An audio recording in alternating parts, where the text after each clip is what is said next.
And another case that we will be formally filing also today is, ito po yung nung isang araw, pumunta po dito yung ating mga complainants. Specifically ito po si Mr. Ilakim Patidongan. So, after all, nag-conduct ng initial evaluation, nakita namin meron kami jurisdiction in both cases. And we also did pre-charge investigation. Nakitaan po namin ang probable cause to file an administrative complaint for grave misconduct and conduct unbecoming of a police officer against Police Brigadier General Romeo Macapas. So, ito pong cases na to will be forwarded, will be filed by us today after this briefing sa aming Legal Affairs Service. Sir, after mag-file, ano na po ang susunod na pangyayari po? Ipapatawag ba sila or may bibigay ba kayo ilang araw para pasagutin po itong mga sasampahan na ng formal complaint? Magkakaroon po ng hearings dito, declaratory hearings, pasagutin po sila ulit. Magkakaroon po ng ilang proseso para makita kung ano yung mga ebidensya, ano yung mga stipulation of facts. Sa madaling sabi, full-blown hearing at kung kinakailangan, mag-file pa sila ng ibang kanila mga pleadings. Pero gumugulog na po ang kaso dahil po may formal charge na po na i-file ang inis sa ating legal service. After which po, after po ng mga hearings na ito-conduct, ito rin po i-aakyat sa NAPOLCOM Commission Impact kung saan tayo po ay nakaupo at kung saan doon po natin nakatulan either absuelto po sila o di po kaya papatawad po ng nararapat na parusa. Sir, lagi nating question, tatapusin ng NAPOLCOM at maglalabas ng resolution ng ilang araw. As you can see, mabilis po ang disposisyon ng NAPOLCOM sa ating mga kaso. Ito po ang ating pangako sa taong bayan. Magkakaroon po tayo ng hustisya. Hustisyang tama at hustisyang mabilis. Hindi po tama lang po na naglabas tayo ng desisyon na matagal.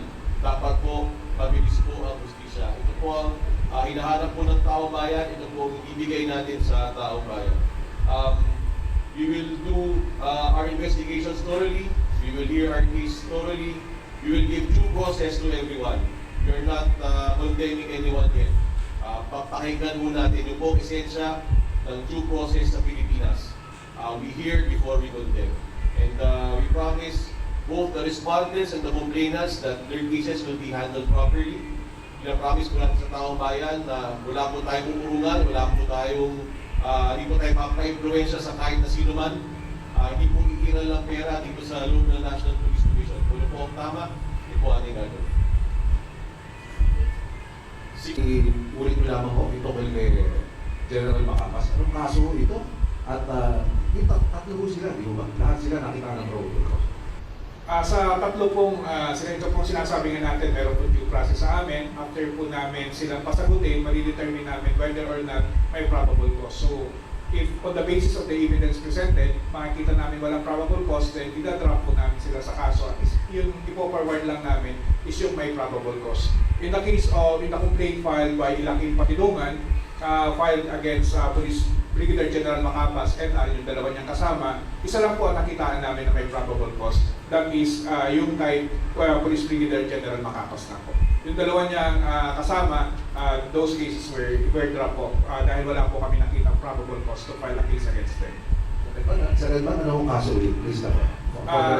Yes sir. The case na i-final namin against Police Brigadier General Macapas is for grave misconduct and conduct unbecoming of a police officer.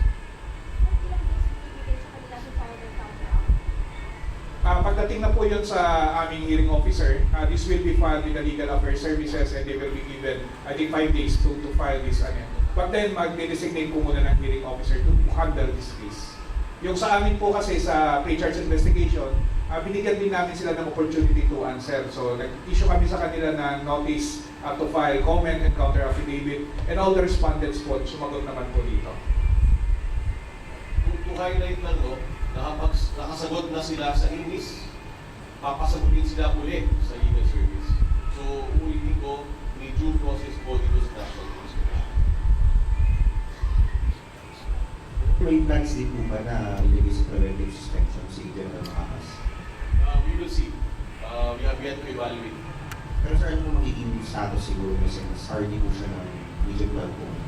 Wala naman po na. depends on our evaluation.